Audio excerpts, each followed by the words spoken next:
एक 10-15 साल का लड़का क्या कर पाएगा? अगर वो पढ़ेगा लिखेगा नहीं तो कोई नौकरी नहीं देगा, तो क्या कमाएगा और क्या खाएगा? ऐसी सोच रखने वाले लोगों और माँ बाप के लिए रियल लाइफ स्टोरी एक तमाचा है।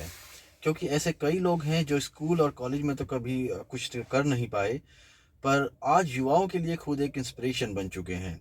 और आज हर कोई उनके जैसा स्टार बनना चाहता है। क्रिकेट के हर मैच में अपनी छाप छोड़ने वाले इस बंदे की कहानी भी कुछ ऐसी ही है। जो कभी अपने बुरे हालात के चलते 5 रुपए की मैगी से अपना गुजारा करता था, वो आज 5 करोड़ रुपए की सिर्फ घड़ी पहनता है। गुजरात के एक छोटे से गांव में रहने वाला बंदा, जो कभी एक अपार्टमेंट तक अफोर्ड नहीं कर सकता था, वो आज भारत के सबसे महंगे एरिया में 8 BHK अपार्टमेंट में रहता है और उसकी वैल्यू 100 करोड़ से भी ज़्यादा है। तो हम बात कर रहे हैं आज हार्दिक पांड्या जी के बारे में। हार्दिक पांड्या जी जो एक मिडिल क्लास फैमिली से बिलोंग करते हैं, और वो पढ़ाई लिखाई में भी कुछ खास नहीं थे। कॉलेज की बात तो छोड़ ही दीजिए, क्योंकि जब वे 9th क्लास में थे तब तीसरी अटेम्प्ट में पास होने के बाद उन्होंने अपनी पढ़ाई करना ही छोड़ दिया था। पर हार्दिक पांड्या जी को क्रिकेट में बहुत ज़्यादा इंटरेस्ट था, इसलिए वे दूसरे गांव में क्रिकेट खेलने के लिए जाया करते थे। वहां पर अगर उनकी टीम जीतती थी तो उनको 300 से 400 रुपये मिलते थे।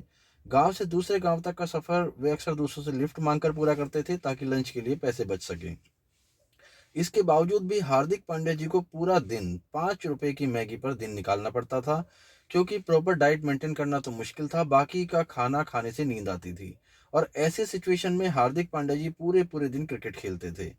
एक इंटरव्यू में हार्दिक पांड्या ने बताया था कि कभी कभी बहुत बुरा लगता था, क्योंकि इतनी बचत करने के बावजूद भी हमें किराए के घर में रहना पड़ता है।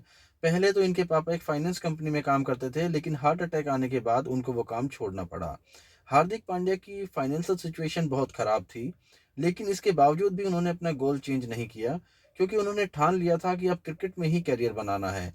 और इतनी शिद्दत से अगर चाहो तो भगवान भी मिल जाते हैं। और उसके बाद हार्दिक पांड्या का क्रिकेट में अंडर 16 के कैंप में सिलेक्शन हो गया। और इसी बीच इंग्लैंड की टीम इंडिया में आकर खेलने वाली थी, और सारे बच्चों को अपना नाम बॉल बॉय के लिए देना था। पर यहाँ हार्दिक पांड्या का एटीट्यूड देखिए।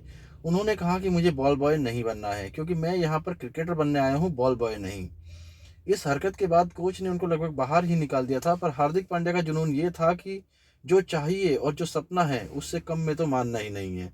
कई लोगों को ये हरकत अच्छी नहीं लगेगी, लेकिन जिसके अंदर ये पागलपन होता है ना, वो ऐसे ही होते हैं। और इस जुनून और पागलपन की वजह से हार्दिक पांड्या को आज इस लेवल तक पहुंचा दिया है। सचिन तेंदुलकर जी के साथ इनका पहला किस्सा बहुत ही फेमस है। जब पहली आईपीएल में हार्दिक पांड्या जबरदस्त तरीके से खेले और मुंबई इंडियंस जीत गई, तब सचिन तेंदुलकर ने हार्दिक पांड्या को एक सरप्राइज विजिट किया था। और हार्दिक पांड्या 20 मिनट तक उस पर विश्वास नहीं कर पा रहे थे। मैंने कहीं पर सुना और पढ़ा भी था कि माँ बाप के पैसों पर ऐश करने में मज़ा कहाँ। मज़ा तो तब आएगा जब पैसा अपना, कामयाबी भी अपनी हो और मज़ा अपने माँ बाप करें। और ऐसा ही एक इंसिडेंट 2019 में हार्दिक पांड्या के साथ हुआ था, जब हार्दिक पांड्या के अच्छे परफॉर्मेंस की वजह से मुंबई इंडियंस ने आईपीएल का टाइटल जीता था। और उसकी पार्टी में हार्दिक पांड्या के घर वालों को इनवाइट किया हुआ था। उस पार्टी में हार्दिक पांड्या के पिताजी भी गए हुए थे, जो महानायक अमिताभ बच्चन जी के बहुत बड़े फैन हैं। तब उस पार्टी में खुद अमिताभ बच्चन ने हार्दिक पांड्या के पिता से कहा था कि आप धन्य हो जो आपके घर ऐसा बेटा पैदा हुआ है, और मैं इनका फैन हूँ। किसी भी माँ बाप के लिए इससे बड़ी गर्व की बात क्या हो सकती है कि जिंदगी भर आप जिसके बड़े फैन रहे हो, वो खुद आपसे आकर बोले कि मैं आपके बेटे का फैन हूँ। शायद असली कामयाबी इसे ही कहते हैं।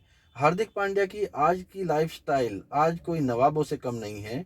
हार्दिक पांड्या मुंबई जैसे बड़े शहर में 8 BHK का अपार्टमेंट में रहते हैं, और ये हमेशा अपनी महंगी चीज़ों को लेकर बहुत ही चर्चित रहते हैं। जैसे कि 3.5 करोड़ की घड़ी, लैम्बो साढ़े सॉरी माफ़ कीजिएगा, 3.5 करोड़ की लैम्बोर्गिनी कार, 5 करोड़ की घड़ी, और 2 लाख का कुर्ता पाजामा, 1.5 लाख के जूते, और न जाने क्या क्या। जब किसी ने हार्दिक पांड्या से यह पूछा कि क्या आप शो ऑफ करने के लिए यह सब करते हैं, तब हार्दिक पांड्या मुस्कुराते हुए बोले कि जब जब मैं पूरा दिन मैगी पर गुजारता था तब भी मैं ऐसा ही था। मुझे जब कोई भी चीज़ पसंद आती थी तो मैं उसकी कीमत जमा करने के लिए कोशिश करता था, और उसके लिए मैं अपने मेन गोल के पीछे भागता था, और आज भी मैं वही करता हूँ। तो ये था हार्दिक पांड्या का जीरो से लेकर हीरो बनने तक का सफ़र। उम्मीद है आप सभी को पसंद आया होगा। धन्यवाद।